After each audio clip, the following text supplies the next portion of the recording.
Hello friends, आप देख रहे हैं आपका चैनल शेयर बाजार विद आयुष। और दोस्तों, बात करेंगे इस वीडियो में किसके बारे में? Anand Rathi share and stock broker IPO के बारे में। इस वीडियो में दोस्तों कंपनी का हम डिटेल एनालिसिस करेंगे, कंपनी के बारे में समझेंगे किस तरीके का दोस्तों कंपनी का बिजनेस मॉडल है, किस तरीके की कंपनी का फाइनेंशियल ग्रोथ है, क्या कंपनी के लिए पॉजिटिव्स है, क्या नेगेटिव्स है, सब कुछ हम इस वीडियो में जानेंगे। तो आप लोग देखिएगा वीडियो को पूरा ज़रूर। लेकिन उससे पहले अगर आपने फर्स्ट टाइम चैनल को विजिट किया है तो ज़रूर चैनल को सब्सक्राइब आप लोग कर लीजिएगा।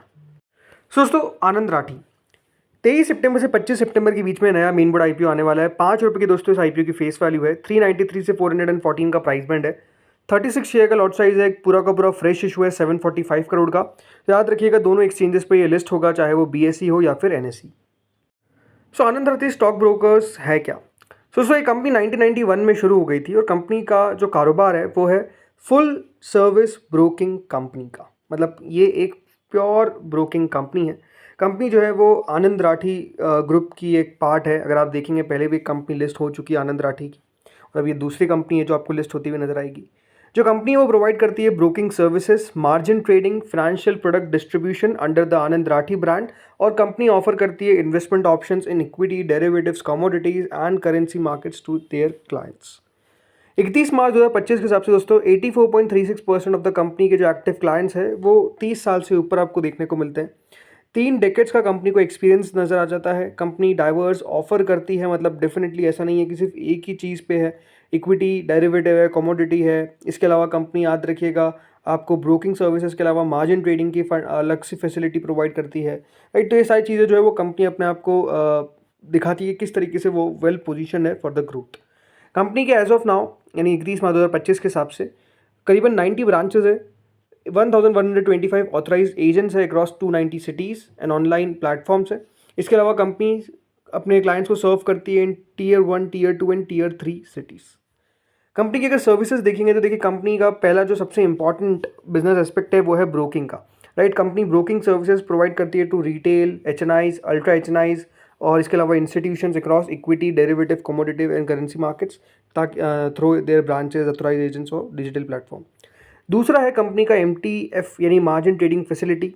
ये भी कंपनी ने दोस्तों ऑफर करना शुरू कर दिया ताकि आप लेवरेज लेकर भी ट्रेड कर सकें इक्विटी, कैश के अंदर। ये सब चीज़ें जो है वो कंपनी प्रोवाइड करती है।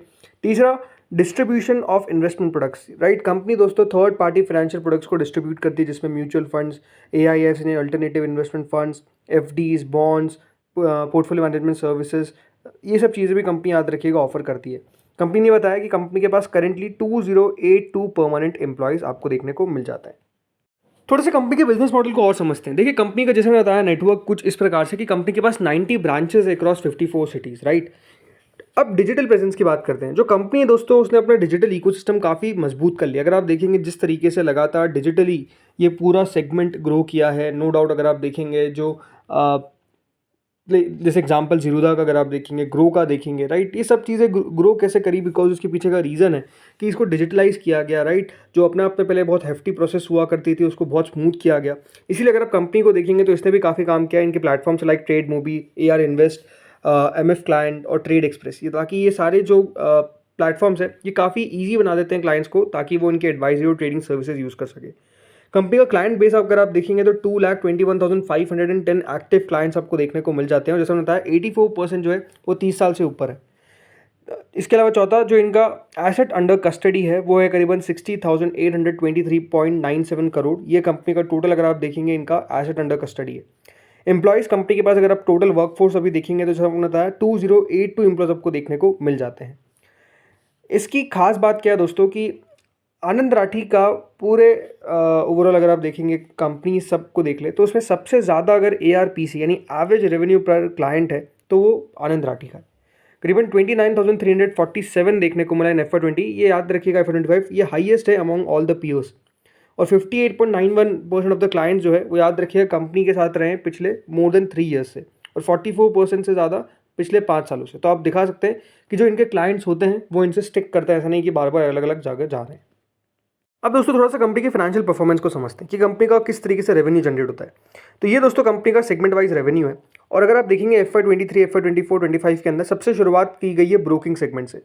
जो कंपनी का ब्रोकिंग सेगमेंट है, अगर आप देखेंगे 67% ऑफ द रेवेन्यू जनरेट हुआ था 317 करोड़ का FY23 में। फिर उसके बाद वो 457 करोड़ हुआ, और फिर वो 510 करोड़ हो गया, 60% रह गया।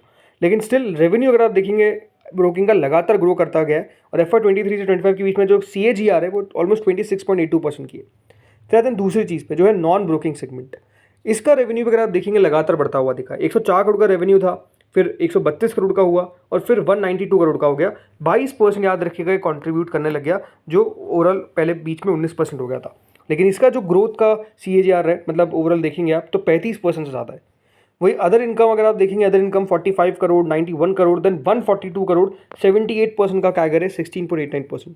तो इसलिए अगर आप कंपनी का रेवेन्यू टोटल देखेंगे तो लगातार दोस्तों ग्रो करता गया है। 467 करोड़, 681 करोड़, 845 करोड़ कंपनी का FY 23 से 25 के बीच में CAGR है 34.45% का, which is again quite good, very good, right. अब क्योंकि देखिए ब्रोकिंग इनकम कंपनी का डेफिनेटली सबसे ज़्यादा आता है, इक्विटी डोमिनेटेड है, तो कंपनी कहाँ कहाँ से पैसा कमाती है। तो देखिए इक्विटी कैश से कंपनी ने 233 करोड़ के आसपास का टोटल मिलाकर अगर आप देखेंगे रेवेन्यू कमाया है इन द ईयर FY 25, वो अगर आप देखेंगे लगातार ग्रो किया है। FNO 176 करोड़, कह सकते हैं यहाँ से उतना ग्रो नहीं कर पाया, बिकॉज रीज़न काफ़ी है। लगातार अगर आप देखेंगे तो SEBI उस FNO को थोड़ा सा कर्व करने की कोशिश की है। कमोडिटी में अगर आप देखेंगे तो कंपनी कुछ खास रेवेन्यू नहीं कमा पाती है। करेंसी में भी रेवेन्यू अगर आप देखेंगे घटता हुआ दिखा है, लेकिन ब्रोकरेज में अगर आप देखेंगे तो वो बढ़ता हुआ दिखा है। 429 करोड़ टोटल मिलाकर अगर आप देखेंगे आता हुआ दिखा है, जो करीबन 25% के आसपास का CAGR दिखाता है। तो ये टोटल मिलाकर कंपनी का याद रखिएगा ओवरऑल इक्विटी सेगमेंट का किस तरीके से ग्रोथ देखने को मिल रहा है, ये हम बात कर रहे थे। अब आते हैं दोस्तों कंपनी की स्ट्रेंथ क्या है और कंपनी की रिस्क क्या है। स्ट्रेंथ, कंपनी का जैसे मैंने कहा सबसे ज़्यादा ARPC है, एवरेज रेवेन्यू पर क्लाइंट। सारे पीयर्स को अगर आप देखेंगे तो Anand Rathi share and stock broker का सबसे हाईएस्ट है, which is a very good thing. दूसरा, जो कंपनी ने MTF को बढ़ाया है, MTF ने जिस तरीके से कह सकते हैं कंपनी के प्रॉफिट में भी बहुत बड़ा योगदान दिया है, ये बहुत इंपॉर्टेंट, मार्जिनल ट्रेडिंग फैसिलिटी। तीसरा, कंपनी एक फुल सर्विस ब्रोकरेज फर्म है, तो मल्टीपल सोर्स ऑफ कंपनी के इनकम आपको देखने को मिल जाते हैं। चौथा, स्ट्रॉन्ग डिजिटल स्किल्स है फॉर कस्टमर्स, मतलब जो एक्विजिशन है, सर्विस पेयर्ड है, मतलब कंपनी नेशनल वाइड प्रेजेंस रखती है, ये सारी चीज़ें बहुत बढ़िया है। पांचवा, एक ऐसा ब्रांड है जिसको लोग जानते हैं, राइट। कंपनी पिछले 30 सालों से अगर आप देखेंगे इंडस्ट्री में है, तो ये आप कह सकते हैं प्रमोटर्स भी काफ़ी एक्सपीरियंस्ड है और काफ़ी जाने माने नाम है, तो एक अच्छा मैनेजमेंट ग्रुप है। वीकनेस क्या है?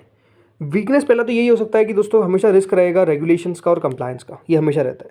दूसरा, मार्केट और इंडस्ट्री डिपेंडेंसी। अब मान लीजिए बाजार गिर रहा है, इंडस्ट्री में उतना कुछ ग्रोथ देखने को नहीं मिल रहा है, तो डेफिनेटली बिजनेस पे सीधा इंपैक्ट पड़ जाएगा। तीसरा, प्रेशर है कंपटीशन से, बहुत कंपटीशन बढ़ता हुआ दिखा है, कोई जीरो ब्रोकरेज दे रहा है, कोई क्या कर रहा है, कोई क्या कर रहा है, तो इससे डेफिनेटली अपने आप को मेंटेन रखना, क्योंकि क्लाइंट्स तो उधर जाएंगे ना जहाँ पे सबसे ज़्यादा उनको बेनिफिट हो रहा है, राइट। चौथा, रेगुलेटरी लैंडस्केप काफ़ी बदला है, राइट। जैसे मैंने कहा FNO के अंदर किस तरीके से देखिए SEBI ने कर्व किया, तो उससे बहुत ब्रोकिंग कंपनीज का जो रेवेन्यू है वो डाउन जाता हुआ दिखा, राइट। तो वो भी अपने आप में एक इंपॉर्टेंट एस्पेक्ट हमेशा रहेगा। अब एक बार कंपनी के फाइनेंशियल्स पे अच्छे से नजर डालते हैं। फिर अब कंपनी के रेवेन्यू को जैसे मैंने बताया कि लगातार दोस्तों ग्रो करता गया है, 847 करोड़ पर आ गया है, जो ऑलमोस्ट 24% का इंक्रीज दिखाता है बिटवीन FY 24 टू 25। मुनाफे पे बात करते हैं, 37 करोड़ का कंपनी का प्रॉफिट था in FY 23, then 77 crore, then 103 crore. ये भी लगातार आपको बढ़ता हुआ दिखा है, 34% की ग्रोथ देखने को मिली है प्रॉफिट के अंदर। इसके अलावा कंपनी के ऊपर बोरिंग दोस्तों 905 करोड़ की हमको देखने को मिल जाती है। इसलिए अगर आप रिटर्न रेशियोज देखेंगे तो कंपनी का डेट टू इक्विटी आपको हाई दिखता है, बट उसके पीछे का रीज़न है, राइट। अब सबसे बड़ी बात, कंपनी अपना IPO लेकर क्यों आ रही है, तो एक बात ध्यान रखिएगा, कंपनी 550 करोड़ रुपए जो है, जो IPO का पैसा आएगा उसमें खर्च करेगी towards long term working capital requirement. तो यहाँ पर याद रखिए कंपनी का मेजर पैसा आपको खर्च होता हुआ दिखेगा, कितना, 550 करोड़, ठीक है।